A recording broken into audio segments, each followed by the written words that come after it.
They had expected this path ahead to be open. Instead, the ground vanished beneath their feet, and silence surrounded them. The tunnel systems of Vietnam were not a secret. American forces knew they existed. Intelligence reports documented their presence throughout the country, from the Iron Triangle north of Saigon to the remote border regions near Laos and Cambodia. What remained uncertain was their extent, their construction, and the tactics required to neutralize them. The tunnels were not simply holes in the ground. They were engineered networks, some dating back to the war against the French, expanded and improved over decades. They served as storage depots, command centers, hospitals, and living quarters. They allowed enemy forces to move undetected, to disappear after attacks, and to survive aerial bombardment and artillery fire that would have destroyed any surface structure. For American soldiers, the tunnels represented a form of warfare for which they had limited preparation. Standard infantry tactics assumed open terrain, visible enemies, and the ability to maneuver and apply firepower. Underground, none of those assumptions held. Visibility was measured in feet, not meters. Movement was restricted. Firepower was dangerous to friend and foe alike in confined spaces. The advantage shifted entirely to those who knew the tunnels, who had constructed them, and who could navigate them in complete darkness. In the spring of 1968, a platoon from the 1st Infantry Division was operating in Binh Duong Province, an area known for extensive tunnel networks used by Viet Cong forces. The platoon had been tasked with locating and clearing tunnels discovered during previous operations. Engineers had mapped several tunnel entrances in a forested area east of a village that had been abandoned and reoccupied multiple times over the course of the war. The mission was to enter the tunnels, determine their layout, locate any supplies or documents, and either destroy the tunnels or mark them for demolition by engineer units. The platoon consisted of 38 men. They were led by a first lieutenant named Brennan, who had been in country for 6 months. The platoon included 3 squads of riflemen, a weapons squad with M60 machine guns, a medic, and several soldiers who had received specialized training in tunnel exploration. These men were known informally as tunnel rats, though the official designation was tunnel reconnaissance specialists. They were volunteers, typically smaller in stature, who had been trained in the specific techniques required to navigate and clear underground spaces. The training was rudimentary by necessity. There were no comprehensive manuals on tunnel warfare. Techniques were developed through experience and shared informally among units. Tunnel rats carried minimal equipment, a flashlight, a pistol, a knife, and occasionally a gas mask. They did not wear helmets or flak jackets, as the confined spaces made such equipment more hindrance than protection. They moved slowly, listening for sounds of enemy movement, feeling for tripwires, and watching for concealed pits or sharpened stakes. The work was slow, dangerous, and exhausting. The platoon had been briefed on the mission the previous evening. Brennan had explained that 3 tunnel entrances had been located in a wooded area approximately 2 kilometers from their current position. The entrances had been observed but not explored. Aerial reconnaissance and ground patrols suggested the tunnels were part of a larger network, but the full extent was unknown. The platoon would secure the area around the entrances, and the tunnel rats would conduct the underground reconnaissance. If the tunnels were found to contain significant supplies or to be actively occupied, engineer units would be called in to destroy them with explosives or CS gas. The platoon moved out at dawn. They traveled in standard patrol formation, maintaining noise, discipline, and spacing. The area was relatively quiet. There had been no recent contact with enemy forces in the immediate vicinity, though intelligence indicated Viet Cong units operated throughout the province. The terrain was a mix of light forest and dense undergrowth, typical of the region. The ground was dry. It had not rained in several days. They reached the target area at mid-morning. Brennan positioned the platoon in a defensive perimeter around the 3 known tunnel entrances. The entrances were small, barely large enough for a man to squeeze through. 2 were concealed beneath vegetation and would have been invisible to anyone not specifically searching for them. The 3rd was slightly larger and showed signs of recent use. The soil around it had been disturbed and there were faint footprints in the dirt. Brennan consulted with the tunnel rats. There were 3 of them in the platoon. The most experienced was a specialist named Larkin, who had conducted tunnel operations on 4 previous missions. The other 2 were privates First Class, Nguyen and Hollis. Nguyen was Vietnamese American and spoke fluent Vietnamese, which could be useful if they encountered documents or signs inside the tunnels. Hollis had volunteered for tunnel duty after arriving in country 2 months earlier. He was small, wiry, and had shown an aptitude for the work during training exercises. Larkin explained the procedure. He would enter the first tunnel entrance and conduct an initial reconnaissance. He would move slowly, checking for booby traps and listening for signs of occupation. If the tunnel appeared to extend beyond a few meters, he would map the route and return to brief the others. If the tunnel was clear and appeared to connect to a larger network, Nguyen and Hollis would enter through the other entrances to determine if they were part of the same system. Brennan approved the plan. He reminded Larkin to proceed cautiously and to withdraw immediately if he encountered resistance or if the tunnel appeared unstable. Communication underground was nearly impossible. Larkin would be on his own once he entered. If he did not return within 30 minutes, the platoon would assume he had encountered problems and would take appropriate action. Larkin prepared to enter. He removed his helmet and flak jacket and placed them on the ground. He checked his flashlight and his pistol, a .45 caliber M1911. He carried no rifle. The confined space of the tunnels made rifles useless. He also carried a length of communications wire which he would unroll as he moved to mark his path and provide a means of retreat if the tunnel branched. He approached the first entrance and knelt beside it. The opening was roughly 2 feet in diameter, sloping downward at a steep angle. He could not see beyond the first few feet. He clicked on his flashlight and shone it into the opening. The beam revealed a narrow passage descending into darkness. The walls were compacted, earth, reinforced in places with bamboo supports. The floor was smooth, worn by use. Larkin lowered himself into the opening feet first. He slid down the initial slope and found himself in a horizontal passage approximately 3 feet high and 2 feet wide. He could not stand. He moved forward on his hands and knees, the flashlight clenched in his teeth. The air was stale and smelled of earth and decay. It was warm, uncomfortably so. Ventilation was poor. He moved slowly, scanning the floor and walls for wires or pressure plates. Booby traps in tunnels were common. They ranged from simple pits lined with sharpened bamboo stakes to more sophisticated explosive devices triggered by tripwires. Some tunnels contained venomous snakes placed deliberately to deter intruders. Others had false floors that collapsed under weight, dropping the victim into a concealed pit. Larkin found the first tripwire after moving 10 feet. It was a thin strand of wire stretched across the passage at ankle height. He traced it with his flashlight to a grenade wedged into a niche in the wall. The grenade had been modified, its pin removed and held in place by the tension of the wire. Cutting the wire or disturbing it would release the pin and detonate the grenade. Larkin marked the location with a piece of tape on the wall and carefully stepped over the wire. He continued forward. The passage descended gradually, then leveled off. After approximately 20 feet, it widened slightly into a small chamber. The chamber was roughly 6 feet across and 4 feet high. Larkin could see signs of recent occupation. There were marks on the floor where something had been dragged. In the corner, he found a discarded canteen and a scrap of cloth. He examined the cloth.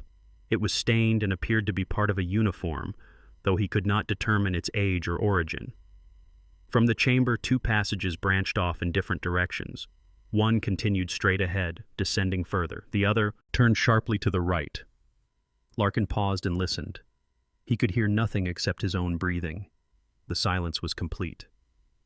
He decided to explore the right-hand passage first, as it appeared to slope upward and might lead to another entrance. He entered the right-hand passage and crawled forward. The passage was narrower than the first, barely wide enough for his shoulders. He had to move carefully to avoid scraping against the walls. After 15 feet, the passage opened into another chamber, this one smaller than the first. In the center of the chamber was a vertical shaft, approximately 2 feet in diameter, ascending into darkness. Larkin shone his flashlight upward but could not see the top. He assumed it was a ventilation shaft or possibly another entrance.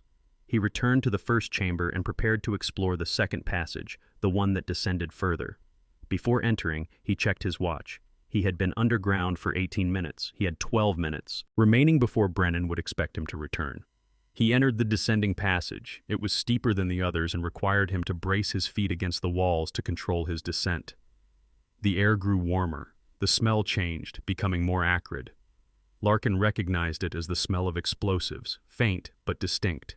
It suggested that munitions or demolitions materials were stored somewhere nearby. The passage leveled off and opened into a larger chamber. This one was significantly bigger than the previous chambers, approximately 10 feet across and high enough for Larkin to stand in a crouch. The walls were reinforced with wooden beams. In the corner, he saw stacks of wooden crates. He approached and examined them.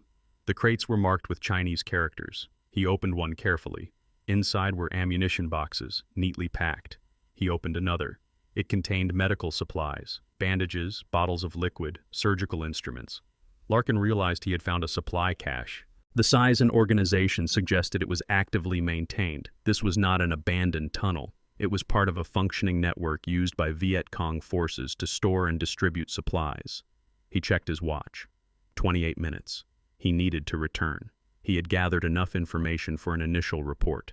The tunnel network was larger than anticipated. It was actively used, and it contained significant supplies. Engineer units would need to be brought in to destroy it properly. He turned to leave and froze. From somewhere deeper in the tunnel, he heard a sound. It was faint, barely audible, but unmistakable. Footsteps. Someone was moving through the tunnels.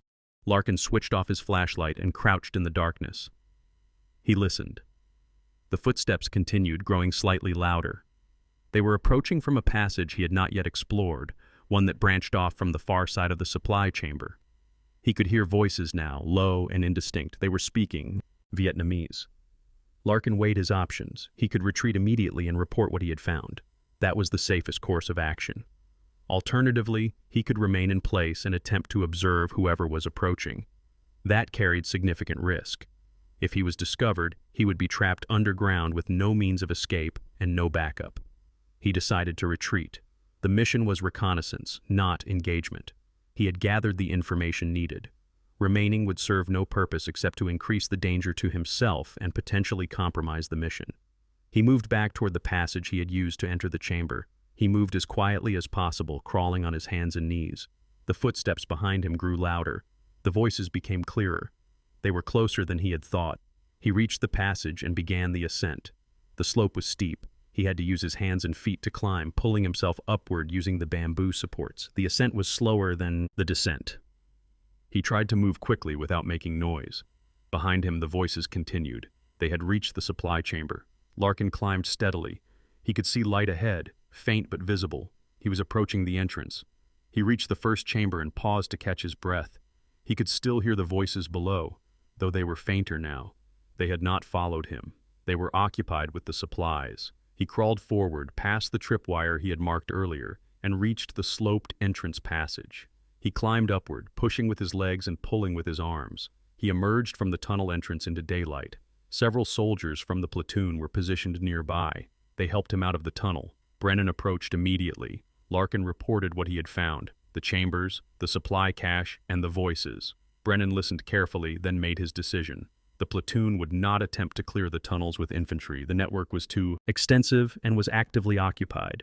Engineer units would be called in to destroy the tunnels using explosives and CS gas. The platoon's role was to secure the area until the engineers arrived. Brennan transmitted a report to the company command post. The response came quickly. Engineer units were being dispatched and would arrive within 2 hours. The platoon was to maintain its perimeter and prevent anyone from entering or exiting the tunnels. The men settled into defensive positions. Larkin briefed Nguyen and Hollis on what he had encountered. They discussed the layout of the tunnels and the location of the booby traps. Nguyen asked if Larkin had seen any documents or maps. Larkin said he had not, though he had not had time to search thoroughly. At approximately 1300 hours, movement was detected near one of the other tunnel entrances. A soldier positioned near the entrance signaled Brennan. Brennan moved to the location and observed. A figure was emerging from the tunnel. It was a Viet Cong soldier, unarmed and appearing disoriented. He climbed out of the tunnel entrance and stood, blinking in the sunlight. Brennan gave the order to take him prisoner. 2 soldiers moved forward and secured the man without resistance. He was searched. He carried no weapons, only a small pouch containing rice and a water bottle. He appeared to be in his early 20s, thin and exhausted. Nguyen was brought forward to question him. The prisoner spoke haltingly, but Nguyen was able to extract information. The man said he had been part of a supply detail moving materials through the tunnels. He had become separated from the others and had been trying to find his way out. He claimed there were at least a dozen other soldiers in the tunnels, possibly more. He said the tunnels extended for hundreds of meters and connected to other tunnel systems in the area. Brennan asked if the tunnels were booby-trapped. The prisoner said yes. He described several types of traps: grenade traps, pits, and sections of tunnel designed to collapse if disturbed. He said the tunnels also contained false passages that led nowhere, designed to confuse and delay anyone attempting to navigate them. The information confirmed what Larkin had already observed. The tunnel network was extensive, well-defended, and actively used. Attempting to clear it with infantry would be costly and likely ineffective. Destruction was the only practical option. The engineer units arrived at 14:30 hours. They consisted of a squad of combat engineers equipped with explosives, CS gas canisters, and demolition tools. The engineer squad leader conferred with Brennan and reviewed the information gathered by Larkin and the prisoner. He explained the procedure. The engineers would lower CS gas canisters into the tunnel entrances to force out anyone still inside. Once the tunnels were confirmed clear, they would place demolition charges at key points to collapse the system. The CS gas deployment began at 1500 hours. Canisters were dropped into each of the 3 tunnel entrances. The gas spread rapidly through the tunnels. Within minutes, figures began emerging from entrances that had not been previously identified. The platoon counted 7 additional exits within a 200-meter radius. Viet Cong soldiers emerged coughing and gasping. Most surrendered immediately. 2 attempted to flee and were captured after a brief chase. In total, 11 Viet Cong soldiers were taken prisoner. The engineer squad leader confirmed that no additional personnel remained in the tunnels. The demolition charges were prepared. The charges were placed at each tunnel entrance and at several points where engineers had identified structural weaknesses. The platoon withdrew to a safe distance. At 1600 hours, the charges were detonated. The explosions were muffled but powerful. The ground shook. Dust and smoke rose from the tunnel entrances. When the dust settled, the entrances had collapsed. The tunnel network had been destroyed. The platoon remained in the area until dusk, ensuring that no additional tunnels were discovered and that no enemy forces attempted to return. At 1800 hours, they were ordered to withdraw. The prisoners were transported to a detention facility for interrogation. The supplies that had been stored in the tunnels were buried under tons of earth and were considered destroyed. Brennan filed his after-action report that evening. He noted the effectiveness of the tunnel rats in gathering intelligence, the challenges of operating in confined underground spaces, and the necessity of using engineers rather than infantry to neutralize tunnel networks. He recommended additional training for tunnel reconnaissance personnel and emphasized the importance of proceeding slowly and methodically when dealing with booby-trapped environments. Larkin was debriefed separately. He described in detail the layout of the tunnels he had explored, the locations of the booby traps, and the supplies he had observed. His report was forwarded to Division Intelligence for analysis. The information was used to update maps of known tunnel networks in the province and to plan future operations. The experience of Brennan's platoon reflected the broader challenge American forces faced in dealing with Vietnam's tunnel systems. The tunnels were a persistent problem throughout the war. They could not be detected easily from the air. Ground patrols could locate entrances, but determining the full extent of a tunnel network required personnel willing to enter and explore, a task that carried extraordinary risk. Tunnel rats operated with minimal equipment and no backup. Once underground, they were isolated. Communication was impossible. If they encountered an enemy soldier, the engagement would occur at point-blank range in complete darkness. If they triggered a booby trap, help could not reach them. If a tunnel collapsed, they could be buried alive. The work required a particular temperament, calm under pressure, comfortable with confined spaces, and willing to accept risk that most soldiers would consider unacceptable. Despite the dangers, tunnel rats were effective. They gathered intelligence that could not be obtained by any other means. They located supply caches, command centers, and documents that provided insight into enemy operations. They identified structural vulnerabilities that allowed engineers to destroy tunnel networks efficiently. Their work was rarely publicized, but it was essential. The tunnels themselves were remarkable engineering accomplishments. Some were simple single-passage systems used for temporary concealment. Others were multi-level complexes extending for kilometers, with ventilation shafts, living quarters, storage rooms, and even rudimentary hospitals. The deepest tunnels were constructed to withstand aerial bombardment and artillery fire. Some were 15 or 20 feet underground, below the effective penetration depth of most munitions. The construction methods varied. In areas with stable soil, tunnels were dug with simple hand tools and reinforced with bamboo or wood. In areas with loose or sandy soil, more extensive reinforcement was required. Ventilation was provided through carefully concealed shafts that dispersed smoke and allowed air circulation without revealing the tunnel's location. Entrances were camouflaged and often placed under water or in areas unlikely to be searched. The tactical use of tunnels allowed Viet Cong and North Vietnamese forces to offset American advantages in firepower and mobility. Tunnels provided sanctuary from airstrikes and artillery. They allowed forces to mass secretly, attack, and then disappear before American units could respond. They enabled the storage and movement of supplies despite American efforts to interdict supply lines. They created a hidden battlefield where American technology and firepower were largely irrelevant. American responses evolved over time. Early in the war, tunnel systems were often ignored or inadequately addressed. As their significance became clear, specialized techniques and units were developed. Tunnel rats became a recognized role. Engineers developed demolition procedures tailored to underground networks. Chemical agents, primarily CS gas, were used to clear tunnels without the need for personnel to enter. In some cases, entire areas known to contain extensive tunnel systems were declared free fire zones and subjected to sustained bombardment and defoliation. None of these measures eliminated the tunnels. New systems were constructed as quickly as old ones were destroyed. The effort required to locate and destroy a tunnel network was significant, often requiring multiple units and days of effort. The enemy could construct a replacement in a fraction of that time. The tunnels remained a factor throughout the war. For the soldiers tasked with confronting the tunnels, the experience was unlike any other aspect of combat in Vietnam. Above ground, soldiers could see, maneuver, and use their training and equipment to advantage. Underground, all of that changed. The environment was hostile in ways that had nothing to do with the enemy. The darkness was absolute. The air was foul. The space was claustrophobic. Every sound was magnified. Every movement required deliberation. Larkin, reflecting on his experiences years later, described tunnel operations as the most psychologically demanding work he had done in Vietnam. The fear was not of being killed in combat, though that was a constant possibility. The fear was of being trapped, of the tunnel collapsing, of being buried in darkness with no escape. It was a fear that had to be controlled, set aside, and endured for as long as the mission required. The discipline required to function in such an environment was not taught in basic training. It was learned through experience, through watching others, and through the gradual accumulation of small techniques that reduced risk. Move slowly. Listen constantly. Trust your instincts. If something feels wrong, withdraw and reassess. Never assume a tunnel is unoccupied. Never assume a passage is safe. The tunnels were designed to deceive and to kill. Surviving them required constant vigilance and a willingness to accept that certainty was impossible.